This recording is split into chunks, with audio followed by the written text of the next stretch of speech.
Welcome back to the channel. Cameras, mwatsuka banji konse kumene uli mama wabwino.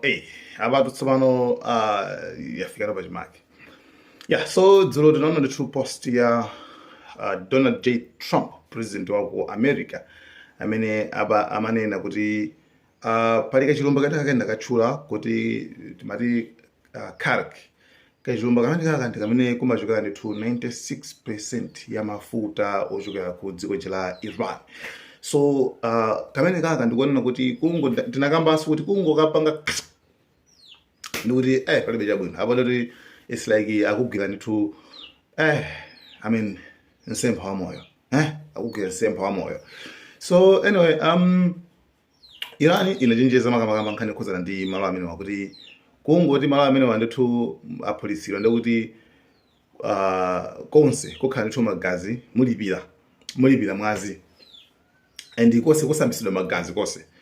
So zimene zinachitika nzone kuti Trump anapanga post dzulo kunena kuti malo amene wawa ife taphulitsa komano tangophulitsa mu military right mene muoneka zoti makhala chitetezo tangophulitsa mene momo tasiya yani tasiya mafuta pamene pa point pamene papa tasiya mafuta ndiyeno meaning kwenda kuti zimene makamba Robert Kiyosaki zija kunzoze America sikufuna kuononga mafuta chifukwa mafuta ndi amene akupitira mwene kucha. So Trump apa isilaka kutsimikiza kuti yes yasiya mafuta mwene koko tangophulitsa kwinako and America sina sangalale ndi mmene Israel inaphulitsa mafuta aku Iran. And I was like, no, simungaphulitsa mafuta ya chifukwa yo zimene akupitira kumene koko zopita zawo ndi zimene zonso. Therefore at Trump akuti ife taphulitsa kuma mafuta tasiya koma tikungodikira kuti inuyo ukapanga disrupt mukangosokoneza ife tufati dutse pa Strait of Hormuz pachatseka paja mati sakupafunanso kuti ifole wale mafuta kale pene paja pakhinga pakhosi paja akuti awasiya ranipo adutse ma-Americans adutse ati kungopanda kwasiya kuti adutse ndokuti apita ukuko kujaku ndi akaphulitsa tsopano akaphulitsa mafuta. So unusual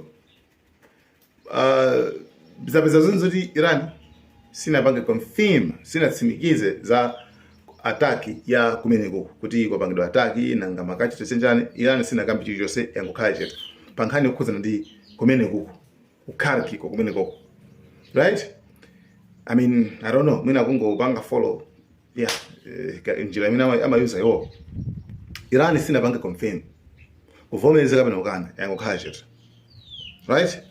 So pamenepo pano pakuoneka zoti kodi chingachitike chotsatira kaya chingakhale njani tsopano. So so after Iran kukhala chete pankhani imeneyi zapeza zoti kunatumizidwa ndithu zimabomba zambiri kwambiri kulumiza kupita ku Israel, right? So after rooms zimene kujako ndithu maripoti amene achoka ngasi maripoti ake ndoti ndi limited kwambiri koma maripoti amene achoka ku Israel ndiona kuti anthu 60 avulala kuchokera ku mabomba amene wawa kwinako ndi sakunena. So I don't know kuti iwo sakomaya nkhula chifukwa chani komano okay afuna kuti aoneke ngati ali tough tingoyerekeza life siri kufa makuti komano still anthu kumene akufabe kumene kuku ndithu at least kumanena kumayankhula kuti makachita zindotere zachitika chonchi kuti mwina mwake anthu aziona nkhondo imene ikuyendera not kumabweretsa zinthu zoti mafigures abodza, right? Chifukwa zili ndi inu mufuna muoneke ngati zili ngati kuti munthu ndi njala komano ukuoneka ngati ufuna kuzionetsa kwa anthu ngati kuti wakhuta anthu samakupasa chakudya. So that's it. So tili ndi issues ngati amene makaku Israel akuchitika. So kwaphulitsidwa ndithu umene kwambiri ndithu maripoti akunena kuti even Iron Dome yaphulitsidwanso, even Iron Dome ayisasantha. So anyway, mu nkhondo imeneyi ya America, Israel, Iran, ma analysts ambiri komanso ma experts ambiri ku America akufuna zoti nkhondo iyi ithe. Chifukwa kuti nkhondo iyi America ikuluza zinthu. Temvani pene papa. Chabe. Iwo aja athauma nina hiya ifiri kuina makuti koma in reality muchilungamo chene America ikuluza ndalama zambiri. Right? Nkhawa ina imene sakumayika makamba ku dziko la America ndi nkhawa ya zida.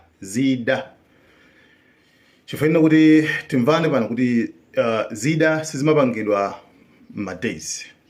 Zida zimapangidwa nthawi yayitali.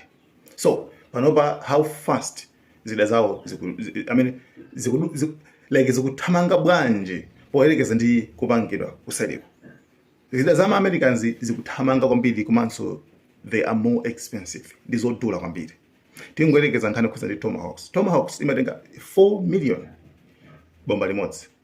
And mu 4 days anagwisa ntchito mabomba okwana 168 mu 4 days. Imene kupanga 600 million kungoiwotcha mu 4 days. Komanso tiyang'ane mbali ya Iran. Iran suri yangokhala koma nayonso ikumabwezera komanso kumaponya ma drone ndi ma missiles.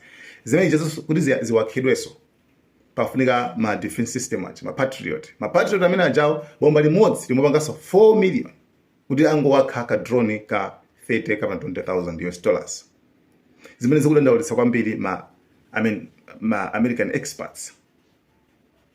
Tiyang'ane nkhani kuzana ndi Tomahawks. Tomahawks anayisonkhanisa like agula mu 5 years. Mu 5 years anagula mabomba ajawo okwana 322 zaka 5 mabomba Tomahawks.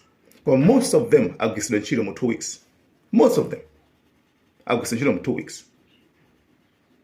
So funso ndikumati zida zikuyenda bwanji.